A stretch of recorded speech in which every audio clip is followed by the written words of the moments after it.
These black women saved the U.S. Army and WWII without firing a single bullet. Before you scroll, before you assume you already know this story, let me ask you one question. What if I told you that during World War II, when the United States Army was on the brink of a morale collapse, it was not generals, weapons, or new battle strategies that saved it? What if I told you it was black women? Not in the background, not as assistants, not as symbolic figures, but as the backbone that kept millions of soldiers mentally alive. Today, on My Blackness 100, we are telling the true story of the 6,888th Central Postal Directory Battalion, also known as the 6,888, the only all-black, all-women battalion to serve overseas during World War II. A unit that completed the impossible, endured the unthinkable, and then returned home to silence. This is not just history. This is black excellence under pressure. This is black womanhood tested by fire. Before we go deeper, take a second, like this video, share it, comment on how black excellence is changing the narrative in traditional media, and hit the notification bell so you never miss the stories they never taught us properly. This is My Blackness 100, and this story deserves your full attention. The war beneath the war. World War II is usually told as a story of battles, bombings, and victory speeches, but there was another war happening quietly beneath the surface, a psychological war. By 1944, millions of American servicemen and women were stationed far from home. Many had not seen their families in years. Some had watched friends die. Others were carrying trauma they had no language for. And the one thing that kept them anchored was simple: mail. Letters from home were lifelines, a mother's handwriting, a wife's words, a child's drawing folded into an envelope. These were reminders that someone was waiting, that life still existed beyond trenches and ruins. But then, the system collapsed. By late 1944, over 17 million pieces of mail were sitting untouched in warehouses across England. 6 months of undelivered letters, packages stacked floor to ceiling, mailbags soaked with damp, eaten by rats, and covered in dust. Soldiers stopped receiving letters, morale collapsed, depression spread. Some units reported rising suicide attempts. The U.S. Army had a crisis it could not bomb its way out of, and the solution they chose would challenge everything they believed about race, gender, and capability. The decision no one expected. In 1945, the U.S. Army formed an experimental unit, an all-black, all-female battalion under the Women's Army Corps. Their mission was clear, but nearly impossible: sort, track, and deliver millions of backlogged letters, fix a system that had already failed. Their name was the 6,888th Central Postal Directory Battalion. There were 855 black women in this unit. They were teachers, clerks, college students, church girls, women who had grown up navigating Jim Crow, segregation, and disrespect. Women who already knew how to survive environments designed to break them. And now, they were being sent overseas to fix a problem no one else could solve. Stay with me, because what they walked into was worse than anyone warned them. Arrival in Birmingham, England. When the 6888th arrived in Birmingham, England in February 1945, the reality hit immediately. The mail was stored in freezing warehouses. There was no proper heating. Lighting was poor. Rats moved freely through mailbags. Mold clung to letters written by grieving parents and anxious lovers. Some packages had been sitting untouched for months. The Army estimated it would take 6 months to clear the backlog. What they underestimated was the discipline, intelligence, and resilience of black women who had already lived their entire lives being expected to do more with less.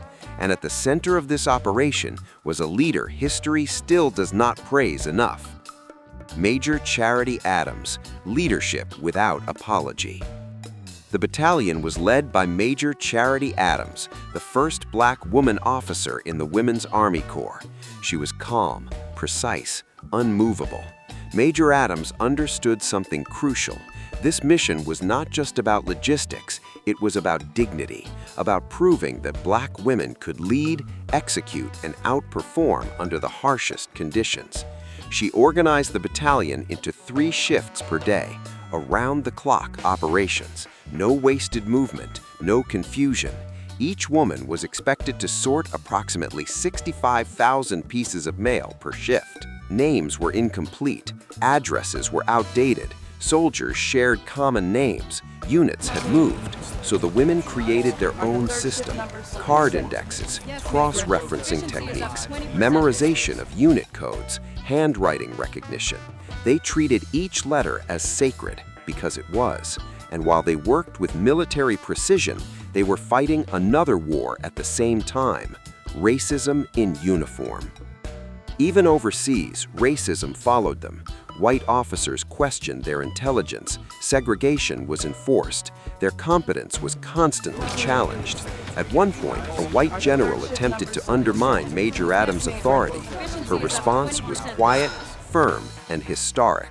She informed him that if he attempted to remove her command, she would formally request a court-martial. He backed down. That moment was not about ego, it was about precedent. Black women would not lead in fear, and what they accomplished next forced the Army to confront its own assumptions. 3 months, 17 million letters, mission complete. The Army gave them 6 months. The 6888th finished the job in 3. All 17 million pieces of mail were sorted, tracked, and delivered. Letters began reaching the front again. Soldiers cried openly. Morale surged. Hope returned. The emotional temperature of the Army shifted almost overnight. This was not symbolic work. This was strategic impact. And instead of celebration, the battalion was reassigned because there was another crisis waiting. Rouen, France, when the bombs fell. The 6888th was sent to Rouen, France to clear another massive backlog of undelivered mail. This time, danger escalated. During a nighttime air raid, bombs fell nearby. Buildings shook. Fears spread. Major Adams kept the battalion calm, organized, and focused. They did not scatter. They did not abandon their posts. They completed the mission again. Stay with me, because what happened after the war is just as important as what they did during it. Coming home to nothing. When World War II ended, the women of the 6888th returned home. There were no parades, no medals, no national recognition. Their legacy was quietly buried under racism and indifference. Many returned to domestic work, to silence. Their story faded, not because it lacked greatness, but because greatness in black women was inconvenient. For decades, their legacy survived only through family memories and scattered records. But history has a way of resurfacing truths. Justice long delayed. In 2018, a monument was erected at Fort Leavenworth, Kansas, honoring the 6888th. In 2022, nearly 80 years after their service, President Joe Biden awarded the battalion the Congressional Gold Medal. It was overdue, but it mattered, because recognition is not about ego, it is about correcting the record. Why the 6888 still matters. The story of the 6888 is not really about mail. It's about what happens when black women are trusted with responsibility instead of restrained by prejudice. It's about excellence under pressure, leadership in hostile environments, resilience without applause. These women were not asking to be heroes, they were simply doing the job, and they did it better than anyone expected. Final words. If you've ever wondered whether your work matters when no one is watching, remember the 6888.